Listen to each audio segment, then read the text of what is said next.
आज मैं आपको सुना रही हूँ पंचतंत्र की एक कहानी जिसका शीर्षक है गाय और शेर। एक समय में एक पहाड़ी के नीचे रामगढ़ नाम का एक गांव था। गांव के सारे जानवर हरी घास खाने के लिए सुबह उसी पहाड़ी के ऊपर बसे जंगल में जाते और शाम होते होते घर वापस आ जाते थे।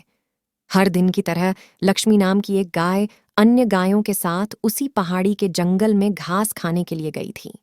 वह हरी घास खाने में इतनी ज्यादा प्रसन्न थी कि वह कब एक शेर की गुफा के पास पहुंच गई उसे पता भी नहीं चला। शेर अपनी गुफा में सो रहा था और वह पिछले 2 दिनों से भूखा भी था। जैसे ही लक्ष्मी शेर की गुफा के पास पहुंची, गाय की खुशबू से शेर की नींद खुल गई। वह शेर धीरे धीरे गुफा से बाहर आया और गुफा के बाहर गाय देखकर खुश हो गया। शेर ने मन ही मन सोचा कि आज उसकी 2 दिनों की भूख मिट जाएगी। वह इस तंदुरुस्त गाय का ताज़ा मांस खाएगा और यह सोचकर उसने एक तेज दहाड़ लगाई। लक्ष्मी शेर की दहाड़ सुनकर डर जाती है। जब वह अपने आसपास देखती है तो वहां दूर दूर तक उसको कोई भी दूसरी गायें नहीं दिखीं। जब वह हिम्मत करके पीछे मुड़ी तो उसे सामने शेर खड़ा हुआ दिखाई दिया। उस शेर ने लक्ष्मी को देखकर फिर से दहाड़ लगाई है और लक्ष्मी से कहा, मुझे 2 दिनों से कोई शिकार नहीं मिल रहा था, मैं भूखा था।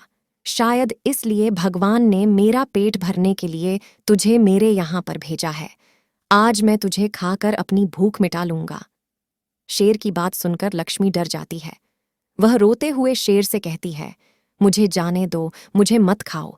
मेरा एक छोटा बच्चा है जो अभी सिर्फ मेरा ही दूध पीता है और उसे घास खाना अभी तक नहीं आया है। लक्ष्मी की बात सुनकर शेर हंसते हुए कहता है, तो क्या मैं अपने हाथ में आए शिकार को ऐसे ही जाने दूं? मैं तो आज तुझे खाकर अपनी 2 दिनों की भूख मिटाऊंगा। शेर के ऐसा कहने पर लक्ष्मी उसके सामने रोने लगी और विनती करते हुए कहती है कि आज मुझे जाने दो। मैं आज अपने बछड़े को आखिरी बार दूध पिला दूंगी और उसे बहुत सारा प्यारा करके कल सुबह होते ही तुम्हारे पास आ जाऊंगी। फिर तुम मुझे खा लेना और अपना भूखा पेट भर लेना। शेर लक्ष्मी की यह बात मान जाता है और धमकी देते हुए कहता है कि अगर कल तू नहीं आई तो मैं तेरे गांव आऊंगा, फिर तुझे और तेरे बेटे दोनों को खा जाऊंगा। लक्ष्मी शेर की यह बात सुनकर खुश हो जाती है और शेर को अपना वचन देकर गांव वापस चली जाती है। वहां से वह सीधे अपने बछड़े के पास जाती है, उसे दूध पिलाती है और बहुत सारा प्यार करती है। फिर बछड़े को शेर के साथ हुई सारी घटना बताती है और कहती है कि उसे अब अपना ख्याल खुद ही रखना होगा। वह कल सुबह होते ही अपना वचन पूरा करने के लिए शेर के पास चली जाएगी। अपनी माँ की बातें सुनकर बछड़ा रोने लगता है।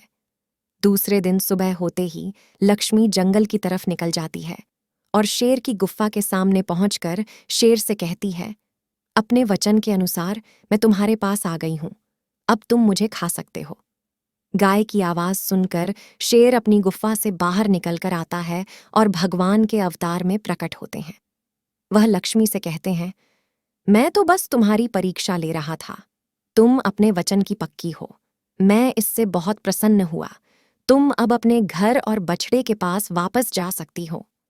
इसके बाद वे उस गाय को गौ माता होने का वरदान भी देते हैं और उसी दिन के बाद से सभी गायों को गौ माता कहना शुरू कर देते हैं।